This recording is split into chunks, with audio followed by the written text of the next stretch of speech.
हमारे साथ हैं जनाब आबद जुबैरी साहब, किसी तारजी माहिर साबिक सुप्रीम बार के प्रेसिडेंट जनाब हसन रजा पाशा साहब, किसी तारफ के मुताज नहीं है। Thank you very much Pasha साहब। ये एग्जीक्यूटिव कमेटी जो थी पाकिस्तान बार काउंसिल की, उसके ये चेयरमैन रह चुके हैं। बहुत शुक्रिया आबद जुबैरी साहब। मैं आपकी तरफ आता हूँ। हजूर, हम तो बड़ा गिला करते थे कि यार ये जो असम्बली है ये हमारे MNAs हमारे भाई इसलिए नहीं है कि ये जो है सड़कें पक्की कराएं, नालियां पक्की करें, लॉ मेकिंग करें। तो अब इन्होंने लॉ मेकिंग कर दी आपके सामने मुल्क के वसी और अरीज मफाद में। इसे आप क्या देखते हैं, इसकी फॉल आउट क्या होगी, सुप्रीम कोर्ट इसे कैसे देखेगी? और ये बेसिकली तो यूं ही लगता है कि जो फैसला है 11-2 का या 8-5 का, उसको शायद उसमें रुकावट डालने की काविश है, खुदा न खास्ता। आबद जुबैरी साहब। बिस्मिल्लाहिर्रहमानिर्रहीम। बहुत शुक्रिया गाजी साहब। देखिए, बिल्कुल ये तो कानून साजी इसलिए हो रही है कि इस जजमेंट को, जो फैसला है सुप्रीम कोर्ट का, इसको किसी तरह खत्म कर दिया जाए। लेकिन ये भूल रहे हैं कि कानून साजी से अदालती फैसले खत्म नहीं किए जा सकते, और अगर ये कोशिश करेंगे तो ये एक गैर आईनी, गैर कानूनी लेजिस्लेशन होगी, तो और वो आइन के मुतसादिम होगी, और ये कोर्ट डिक्लेयर कर देगा। और हम लोग तैयार हैं इसको चैलेंज करने के लिए कि ये इस तरह की कानून साजी होगी, क्योंकि देखिए, हमने अपनी आला अदालतियों के फैसले नहीं मान के हम इस नहज पे पहुंच चुके हैं। इलेक्शन के ऊपर आपने देखा जजमेंट्स नहीं मानी गई, मजाक उड़ाया गया, कोर्ट की तजलील की गई, और अब तो वही जज जो इनके साथ थे वो इनके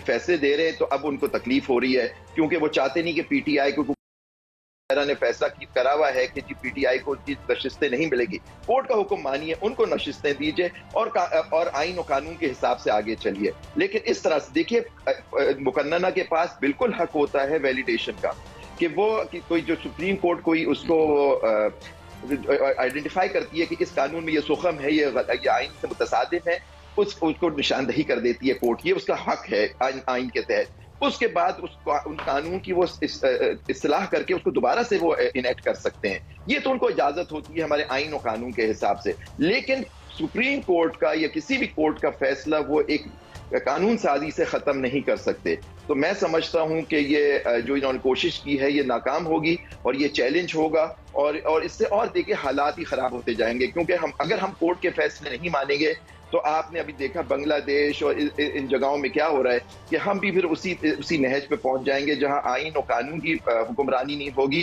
डिक्टेटरशिप होगी। जो अगर ये डिक्टेटरशिप होगी जिसमें आइन और कानून और ये अदालतें होती हैं, ये मातहत होती हैं एग्जीक्यूटिव के, अगर ये लोग इस तरह ये चीज चाहते हैं तो बिस्मिल्लाह। अच्छा हसन रजा पाशा साहब, मैं एक 2-4 चीज़ें मेंशन करता हूँ। आप देख लें, इलेक्शन, बल्ले का पहले फैसला, और बाद में बल्ले के बारे में उन्होंने क्या कहा, उसके बाद फॉर्म 45-47, पतन की रिपोर्ट, इवन मियाँ साहब के अपने हल्के के बारे में, ऊपर नीचे वोट और MPA के वोट और MNA के vote, and now finally a decision comes. And अब उसको इस सारी जो ट्रेल ऑफ इवेंट्स जो मैंने आपके सामने कही है, इसमें कितनी खुशनीति नजर आती है आपको? हाँ, थैंक यू वेरी मच काई साहब, आपने मौका फराहम किया। देखिए, बदनीति और अच्छी नीयत, नहीं, मैंने खुशनीति की बात की है, बदनीति की तो बात ही नहीं की मैंने। खुशनीति और बदनीति दोनों साइड बाय साइड चलती हैं, और मंजिल दोनों की एक ही होती है। चाहे आप जो है वो कोई ऐसा रास्ता इस्तेमाल करें जो खारदार रास्ता है, या फिर आप मोटरवे से जाएं, लेकिन मंजिल एक ही है। देखना यह है कि क्या शुरू से जो मामला चल रहे हैं और जिस तरीके से चलाए जा रहे हैं, उनमें कहाँ तक बेहतरी की उम्मीद है। आप देखें कि जो बहुत उम्दा ज़हन थे, उन्होंने क्या किया कि उन्होंने ये किया कि बल्ले का निशान ले लिया। बल्ले का निशान लेने से मैं समझता हूँ कि PTI की जो मकबूलियत है उसमें 20% इजाफा होगा।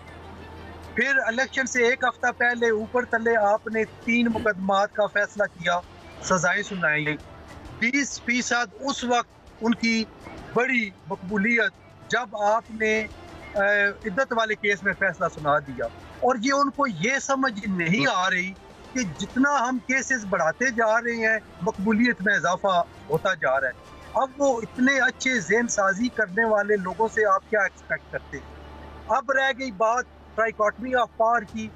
इसको देखें, जुबैरी साहब ने जिस तरह फरमाया कि ये करने जा रहे हैं, बिल्कुल जाना चाहिए इनको और ये करें, लेकिन क्या पार्लिमान के पास कानून साजी का इख्तियार नहीं है?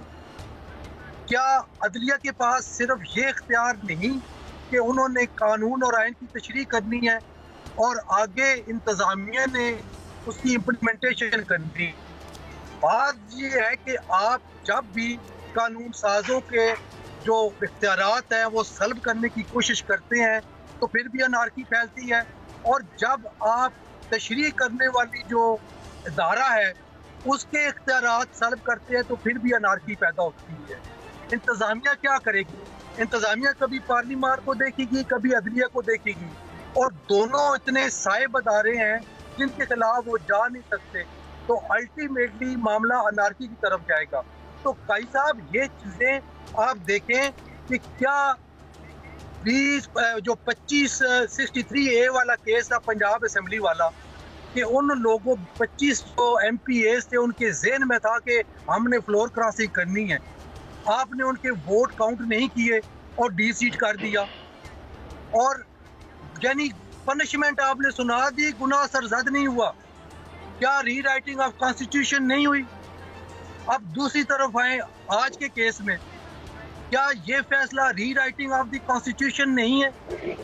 अखलाकियात के हवाले से देखा जाए तो ये सीट PTI की बनती हैं, लेकिन कानून और आइन के तनाजुर में देखा जाए तो फिर सुन्नी इत्तेहाद कौंसिल जो कि फरीक था उसको क्यों नहीं दी गई, PTI को क्यों दी गई, जो कि ना तो पटिशनर था, और एंड तक स्टार्ट से लेके यानी इलेक्शन कमीशन ऑफ पाकिस्तान से लेके up to the supreme court of Pakistan PTI कभी वो पटिशनर ही नहीं बनी।